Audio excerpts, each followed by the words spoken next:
ভালোবাসা, নেতাকর্মীদের ত্যাগ, নেতাকর্মীদের শ্রম, নেতাকর্মীদের ঘামেই কিন্তু আমরা একদূর আসি যে আমরা মনোনয়নটা প্রত্যাশা করতে পারি। সো তাদের তো নিশ্চয়ই মনটা খারাপ হবে। নির্বাচন যখন ঘনিয়ে আসে অনেকে স্বতন্ত্র হিসেবে প্রার্থিতায় চলে আসেন, নির্বাচন প্রতিদ্বন্দ্বিতা করেন, সেটা আসলে বিএনপি ঠেকাতে পারবে কি? এটা না আজকে মাত্র মনোনয়ন তো না, প্রাথমিক তালিকা বলছেন আমাদের সম্মানিত সম্ভাব্য তালিকা, প্রাথমিক তালিকা।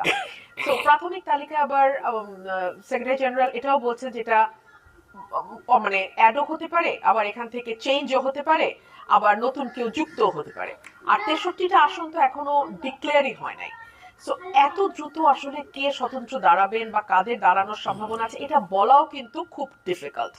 আর এর মধ্যে আমি দেখলাম যে নারী প্রার্থী যদি 5% বিএনপি রাজি হয়, যেহেতু শাহেদ আলম ভাই কয়েকজন নারী প্রার্থীর নাম বললেন, 9 জন প্রার্থী এখন 5% পর্যন্ত। 5% যদি